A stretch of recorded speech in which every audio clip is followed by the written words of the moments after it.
Okay, so first what we're going to do is we want to make sure that we have our Velcro pieces in place. So for these smaller backdrops with the Octanorms, it's more than fine just to use our little individual pieces. So we've got the double-sided Velcros here.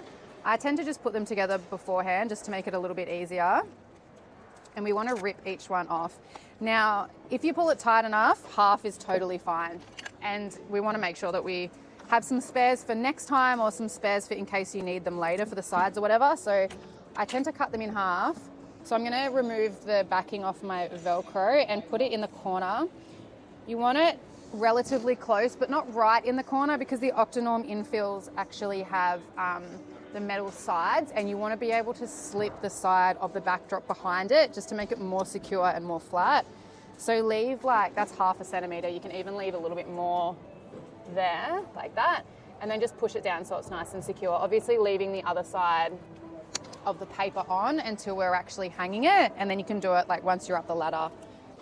So just to make your life easier when hanging them, roll it back up, obviously with the Velcro at the end. So we're going to remove the backing now that we're up here, and then line it up with your wall.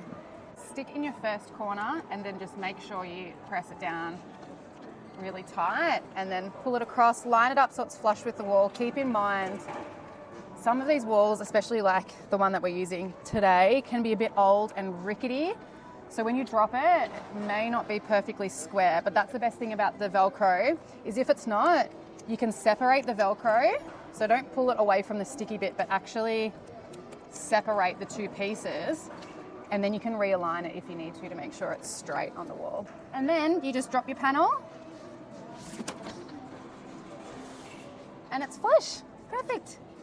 After you have the top of your backdrops nice and straight and flush, you can add Velcro to the bottom corners, pull down and pull out to the sides to get it nice and tight and flush with the bottom of the Octanorm infills. Once everything is attached and secure, go around and slip any of the edges of the backdrops that are sticking out behind the metal framing so it's nice and flush against the wall, and this will help keep the backdrop tight and straight and without any sagging. Now everything should be hanging and good to go. Make sure you send us any photos so we can share on our socials, and give us a call if you have any questions.